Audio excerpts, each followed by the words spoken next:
Hello, my name is Brianna Drayton, and today we'll be talking about genres, code switching, and rhetorical responsibilities within writing.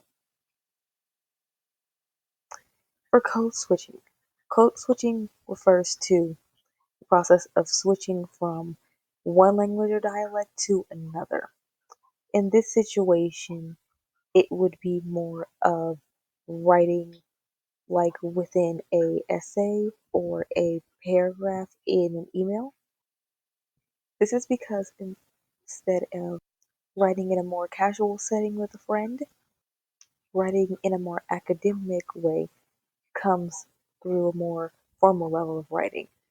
For example, in the article Make Your Move Writing in Genres by Pawlowski and Tardy, it says while in language is real and viable, the expectations of some instructors for students use more formal academic language in their assignments may require students to code switch, meaning instead of writing in a more casual manner that you would a friend, it is important to write formally in both not just essays but also in emails or just addressing the professor in general.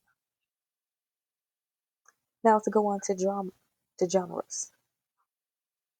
Now, anything from email to social media can be considered a genre, as in this case, genre can refer to how to get it done in the aftermath of it. When I say this, I mean how things get done in the level of writing. For example, if you write more formally or talk more formally through a exam or writing or just simply a video, it can be perceived differently from the viewer.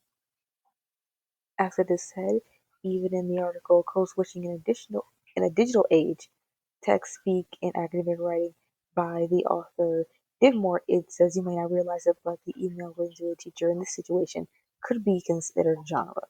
For example, if you are late to class, you simply writing to the professor that you're late can be perceived as a different genre as if you were to write it in a different manner, such as giving more details to why you were late and how you will make up that absence. And now, and to go into rhetorical responsibilities, this is the mannerisms of how your writing could be added into more depth for the viewer to get more information out of it. For example, with PowerPoint scripting, you would practice the script the PowerPoint, meaning how would it flow when you're actually talking to the audience to make them understand better. Heading and text styles would go more into not presentation, but more of breaking up the writing and organizing to help the viewer see your way of view and flow of the essay better. So they won't get too confused as in the writing the paragraphs would start to merge or it would seem a bit similar from the last one.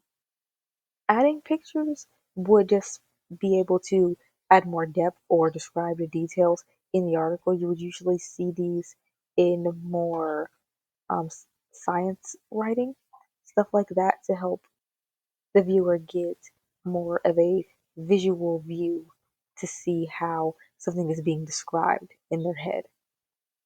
Of course, all of this is up to you, as in the article, the rhetorical responsibilities by Donegan says that good writing is all about making choices, and accessibility is one of the most important choices you can make because the choice to be accessible impacts more than just you. When he says this, it's more to give the reader a deeper thought in their own articles to make sure that they know that their viewer can better understand their own writing so they can get the point across. And that is all I have to say about that. Thank you so much for watching.